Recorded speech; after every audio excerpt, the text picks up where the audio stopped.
প্রিয় দর্শক, অতি দ্রুত বিশ্ব পরিস্থিতি এবং বিলেত পরিস্থিতি ইমিগ্রেশনের সাথে হয়তোবা সব সম্পর্ক নাই, কয়েকটা আপডেট তাজ ভাইয়ের সঙ্গে শেয়ার করবো। প্রথম হচ্ছে ইউরো টানেল। ইউরো টানেল একমাত্র ইউরো টানেল ইউজ করতে আমরা এটা চলে যেতে পারি এই কম্পিউটারে। এখন এটার অল্টারনেটিভ আসতেছে, ভার্জিন 700 মিলিয়ন পাউন্ড খরচ করে আরেকটা টানেল বানাবে, যাতে একচেটিয়া ইউরো টানেল ব্যবসা করতে না পারে।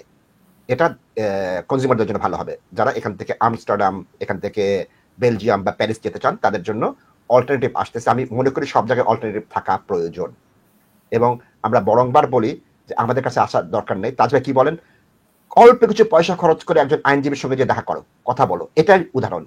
অল্টারনেটিভ না থাকলে সেখানে অসুবিধা। ইউরো টানেল অল্টারনেটিভ আসতেছে, আমি ব্যক্তিগতভাবে খুশি। দ্বিতীয় চলে যাচ্ছি, সৌদি আরবে যাচ্ছেন জেলারিস্কি সাহেব। কারণ কি, তিনি সৌদি আরবে যে রাশিয়ার ব্যাপারে একটা সন্ধিতে আসতে চাচ্ছেন, কিন্তু ট্রাম্প সাহেব বলতেছেন না, রাশিয়া হচ্ছে ইজিয়ার, আমি রাশিয়ার কথা শুনবো, আমি সৌদি আরব আর জেলারিস্কির কথা শুনবো না। বিশ্ব কোন দিকে যাচ্ছে, তাজ ভাইয়ের প্রিয় মানুষ ট্রাম্প সাহেব কি করছেন আমি ঠিক বুঝতে পারছি না, তাজ ভাই অথবা কিছু বলবেন। আরেকটা জায়গায় যাচ্ছি, সবচেয়ে দুঃখজনক জিনিস, বাংলাদেশের রোহিঙ্গা তাদের খাওয়ার টাকা কমিয়ে দিচ্ছে, অর্ধেক করে দিচ্ছে। যে পয়সা দিয়ে তারা খাইতো, 12 থেকে 14 লাখ রোহিঙ্গা এখনো প্রতিদিন আসছে, তাদের খাওয়া কমিয়ে দিচ্ছে। এটা হচ্ছে ট্রাম্প সাহেব যে ক্যানাডার উপরে ব্যান্ড দিয়েছেন, তাতে কি হচ্ছে, বিলেতে যে ব্যাংক অফ ইংল্যান্ডের গভর্নর ছিলেন মার্ক কার্নি, তিনি পরবর্তী এই ভদ্রলোক ক্যানাডার প্রধানমন্ত্রী হওয়ার রেসে এগিয়ে আছেন। কারণ তিনি বলেছেন যে আমি এটাকে ক্যানাডার জনগণের পক্ষ থেকে মোকাবেলা করব। রাজনীতি কিন্তু খুব ফ্লুইড বিষয়। আজ সকালে বাদশাহ, পরের দিন ফকির, এটা বাংলাদেশে আপনারা দেখতে পেরেছেন। কত বাদশাহ ফকির হয়ে গিয়েছে, রাস্তায় রাস্তায় ঘুরছে, ভারতে ঘুরছে, জেলের মধ্যে হাত করা দিয়ে হাঁটছে। সুতরাং এই বিষয়টাও আপনারা দেখতে পাচ্ছেন। আর আরেকটা হচ্ছে, যেটা অত্যন্ত মজার জিনিস, তাজ ভাইকে আমি দেখিয়েছিলাম, আমেরিকানরা গণহারে ব্রিটিশ সিটিজেনশিপের জন্য অ্যাপ্লাই করছে। কারণ কি, অনেক মানবতাবাদী, অনেক ন্যায়পরায়ণ আমেরিকানরা আমেরিকাকে নিরাপদ মনে করছে না। এটা কিন্তু ইমিগ্রেশনের সবকিছু না, 4-5টা ভিন্ন ভিন্ন বিষয়। তাজ ভাই কমেন্ট করেন please. Nasib bhai, I don't know what to say.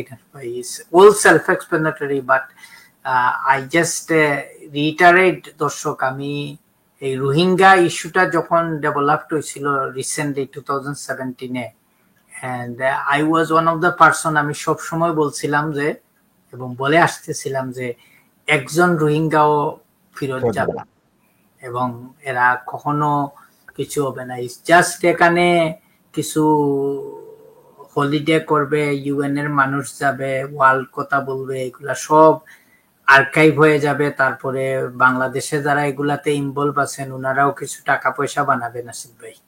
এবং also there was a political, may have a political motive, Nashid bhai, behind giving shelter to Rohingya people rather than a humanitarian ground. So দর্শক, net রেজাল্টটা হচ্ছে কি, এই people গুলা ultimately they will spread all over the country, they will mix with the Bangladeshi people, এবং it's not good for our country, it's not good for our economy, এবং এটার overall situation nobody will take responsibilities. আপনি মোদি সাহেবের কাছে যান, Trump সাহেবের কাছে যান, চীনা প্রাইম মিনিস্টারের কাছে যান, কিচ্ছু হবে না নাসিব ভাই। দেখি আর দেখবো, দেখছি, that's it. আর রোজা মাসে আপনি গানের কথা মনে করছেন, কি একটা গান আছে না, হায়রে জীবনের একই পরাজয়। সো দর্শক, এগুলো তো সব সেলফ এক্সপ্লেনেটরি। আপনারা, তুমি কি দেখেছো কবু জীবনের পরাজয়, দুঃখের দহনে করুণ রোদনে তীরে তীরে তার ক্ষয়? আমি তো থ্যাংক ইউ দর্শক, and we are seeing this in our country দর্শক। এবং এটা থেকে এটাই বলেন, আপনার আমেরিকান ভাইরা ব্রিটিশ হচ্ছে, এটা একটু বলেন ভাই। আমরা লেসনস নিতে হবে। Well, UK citizens record number. এটা কি সত্য নাসিদ ভাই? অবশ্যই, তাজ ভাই মিথ্যা কথা হতে পারে না, সত্য কথা। হ্যাঁ, 20 বছরের মধ্যে, কারণ আপনি যদি আমেরিকা থাকতেন আপনি বলতেন আমার ব্রিটেনে আছে, চলো ব্রিটেনের নাগরিকত্ব নিয়ে নেই। নাসিব ভাই, well,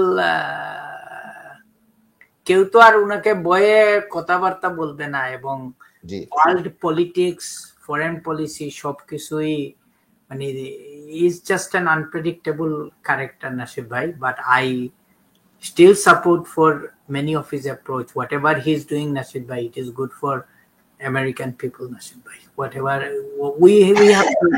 we have to accept it, Nasib bhai. Ebong his proposals about the Ukraine war, Nasib bhai, ebong and কোথায় হবে, এবং এই ব্রিটেনের এত মায়া কান্না লাগছে কেন বা কোনো কিছু লাগছে কেন, আই ডোন্ট নো নাসির ভাই, I really don't have an answer to this. এবং he is right when he told the president of Ukraine যে আমরা যদি সাপোর্ট জয়েন্টলি তোমারে করতাম না এই ওয়ার 2 সপ্তাহ টিকতো না, এন্ড হি ইজ 100% রাইট। আমি তো বলবো 2 দিনও টিকবে না নাসির ভাই।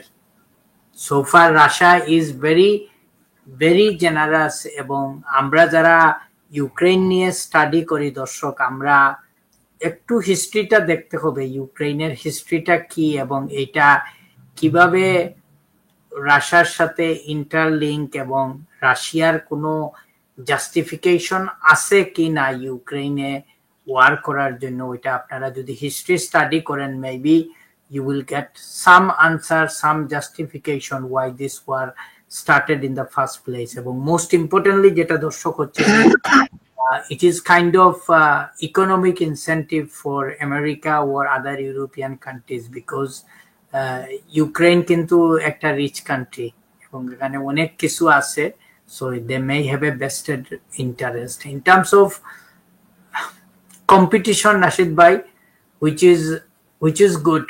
Yes.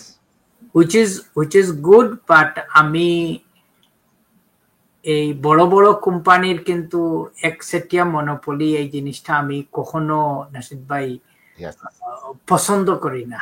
আপনার মনে আছে নাসিদ ভাই 90s এর দিকে, টেক ফর এক্সাম্পল গ্রোসারি শপসে আপনি মাছের কি দাম ছিল, বাংলাদেশি ভেজিটেবলের কি দাম ছিল, তারপরে তো এগুলা লাস্ট 10-15 ইয়ার্স তো নাসিদ ভাই অনেক রিল্যাক্স হয়ে গেছে, মার্কেটে available. So sometimes the competition, the bigger market is good, but this would be a good incentive, Nashid bhai, but again it brings the question of when it will finish, and also the border control.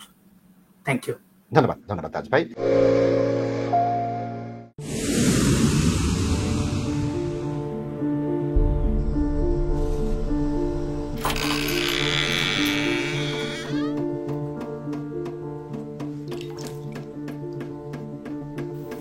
ইংল্যান্ডে আমরা চাইলেও অনেক কিছু করতে পারি না, অনেক ঝামেলা।